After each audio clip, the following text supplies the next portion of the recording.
24 июля в преддверии Дня военно-морского флота в городе-герое Новороссийске на легендарном крейсере «Михаил Кутузов» мы проводим матчевую встречу между командами городов-героев Керчь и Новороссийск на кубок командующего Новороссийской военно-морской базы.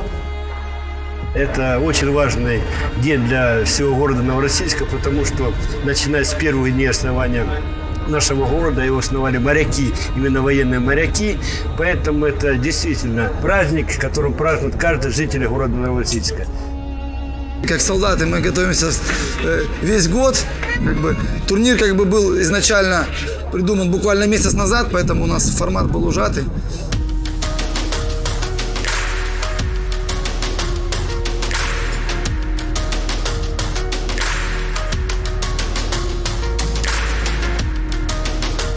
Впервые такой формат именно проведения соревнований по самбо на военном корабле. Мне, конечно же, самому было бы очень интересно принять участие, но сегодня принимают участие юноши, то есть это младшего возраста.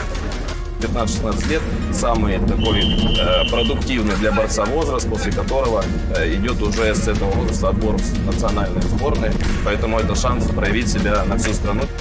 Мы обычно занимаемся в спортивных залах, так сказать, в крытых помещениях. Тут мы на открытом воздухе.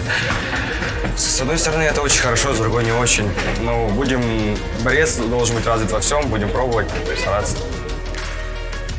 Переживая за наших новороссийских парней, мы с ними, бывает то, что работаем, боремся вместе, что-то я им показываю, рассказываю. И, конечно же, у них сегодня очень серьезные соперники, это борцы из Керчи.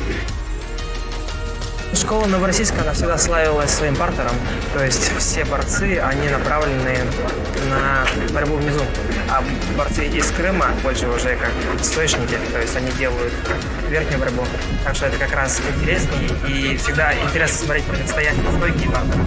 Так что думаю, победит сильная сторона.